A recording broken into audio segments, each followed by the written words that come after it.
Hello everyone, আসসালামু আলাইকুম। তো দেখুন, আমার হাজব্যান্ড একটা ক্যামেরার ভারী ব্যাগ নিয়ে চলে যাচ্ছে। একটা জায়গায় ঘুরতে যাচ্ছি, এই ভারী ব্যাগটা নেওয়ার কি দরকার? আসলে ছবি তোলার প্রতি ওরও কোনো ইন্টারেস্ট নেই, আমারও কোনো ইন্টারেস্ট নেই। তারপরও সে ক্যামেরার ব্যাগটা নিয়ে যাচ্ছে। যাই হোক, তো ফাইনালি আজকে আমরা যাচ্ছি বুফে খেতে। অনেক দিনের ইচ্ছা ছিল বুফে খেতে যাব। আসলে টাকা উসুল করে খাওয়ার মতো মানুষ আমি নই, শুধুমাত্র ইচ্ছা থেকেই যাওয়া। তো আমরা গিয়েছিলাম ধানমন্ডি ৭ মসজিদ রোড দ্য আরিস্টোক্র্যাট লাউঞ্জে, এবং ওই দিন শুক্রবার ছিল, তো রাস্তাঘাট মোটামুটি ফাঁকাই ছিল।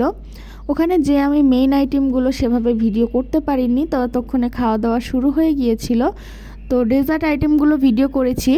তো ডেজার্ট আইটেমগুলো আপনারাই দেখুন, এতটা পরিমাণে ডেজার্ট আইটেম ছিল, কি নেই সেখানে আমি দেখে শেষ করতে পারছিলাম না, গুণে শেষ করতে পারছিলাম না, এমনকি ভিডিও করেও শেষ করতে পারছিলাম না। কেউ যদি ডেজার্ট লাভার হয় এবং যদি মিষ্টি জিনিস খেতে অনেক ভালোবাসে, তার জন্য বুফের এই ডেজার্ট সেকশনটা আমার কাছে মনে হয় একদম পারফেক্ট একটা প্লেস।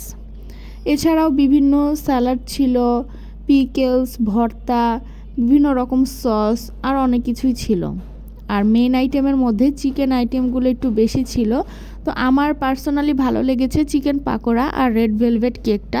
অন্যান্য আইটেমগুলো মোটামুটি ভালো ছিল, কিছু আইটেম অ্যাভারেজ ছিল, আর ক্র্যাবও ছিল মেইন আইটেমগুলোর মধ্যে। তো যারা মনে করেন যে কক্সবাজার না গেলে হয়তো ক্র্যাব খেতে পারবেন না, কিন্তু ক্র্যাব খাওয়ার ইচ্ছা, তারা কিন্তু বুফেতে চলে আসতে পারেন, কারণ এখানে আপনি আনলিমিটেড ক্র্যাব খেতে পারবেন। এছাড়াও কিন্তু লাইভ মোমো, পিৎজা এগুলো বানানো হচ্ছিল, ওগুলো আপনাকে আলাদা অর্ডার করে নিতে হবে। ড্রিঙ্কস ছিল 2 রকমের, কালোটা এবং সাদা দুইটাই ছিল, আপনি সেটাও আনলিমিটেড নিতে পারবেন, ওটা যে নিয়ে আসতে হবে। এছাড়াও পাইনাপেল, পাপায়া আর মিন্ট, এই 3 রকম ড্রিঙ্কস ছিল। তো এগুলো আনলিমিটেড, এগুলো আপনাকে যে নিয়ে আসতে হবে। তো কেউ যদি কখনো বুফেতে না যেয়ে থাকেন, টাকার কথা চিন্তা করবেন না, ফ্যামিলি নিয়ে একবার হলেও যাবেন, একটা অন্যরকম পরিবেশ এবং একটা ফ্যামিলি কোয়ালিটি টাইম স্পেন্ড করতে পারবেন।